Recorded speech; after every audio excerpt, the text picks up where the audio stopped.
Reginald here, and good evening, or I guess good morning at this point, to everyone. It's about 3 a.m. where I am, and it's been a long night for me. Brightening my mood a little bit as I worked away the wee hours of the morning was an interview with Anders De Geer, the game director for Darktide. And there's some pretty interesting news in here. If you haven't seen that article, I'll link it in the description. But suffice it to say, they've essentially reworked the entire class system, and they're going to be releasing that sometime in October, probably towards the end of it, if I had to guess. Back when Darktide was announced, they also said that they were going to be doing a more in-depth class system than they did in Vermintide, and then when they released the game, we got 4 classes that were just like Vermintide, so everyone was a little confused for quite a long time. Well, it turns out they've been actually working on that problem the whole time since they released, and this was just one of those stopgap kind of measures to get the game out the door. Yeah, we can debate whether or not that was a good business decision and how they handled that and communicated that to the players, but let's leave that aside. It's really not relevant to our conversation here. What's cool is they have created a class system that looks pretty interesting, and if you've been paying attention to the game since launch, a number of classes were data mined out that are now starting to show up, some of the abilities that were mined out, in these class trees, and so that's pretty cool.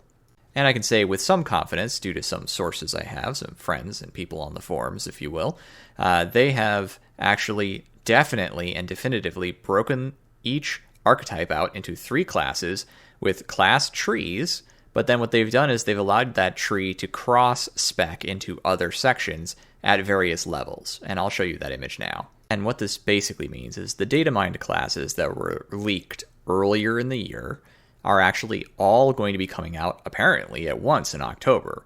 So the Gunlugger is confirmed to essentially be in, and the Bullgryn was the 3rd class for the Ogryn, and that's also in. And so what that means is like the Psykinetic class with the big shield dome that we see in the picture that's provided is also out. And so instead of getting 1 class by the end of the year, we're apparently getting, 8 more.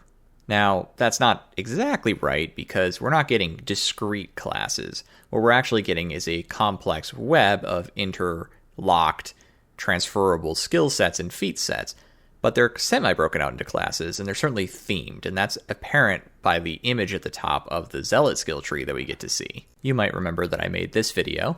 In short, I don't like this hat. Well, this explains why the Commissar hat is on the Veteran Sharpshooter, because there's about to not really be a Veteran Sharpshooter per se. There will be a class feat tree for it, and you can go all in on that, but there's definitely going to be more of a flexibility for the customization of your character within that skill spec.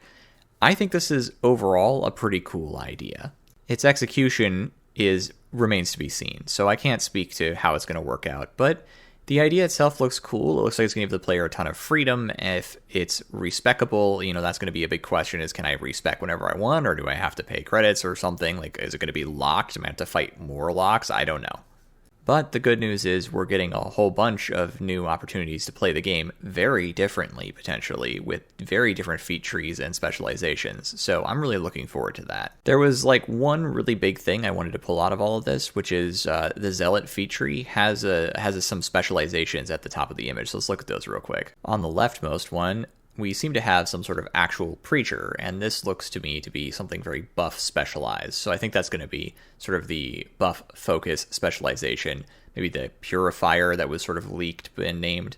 The center one appears to be the Zealot that we have, and so that column looks a lot like what we're already playing. There'll be some tweaks, I suspect. The final one looks to me a lot to be sort of a Death Cult Assassin brand. He's carrying a power knife and a stub automatic. Or is that a tiny meltagun? I'm going with stub automatic. So that looks like maybe Death Cult Assassin type.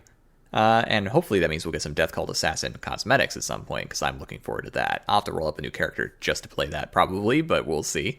Alright, here are my basic thoughts. I think this could be really awesome depending on how it's executed. We're essentially going to be getting 8 more classes in October, towards the end of October.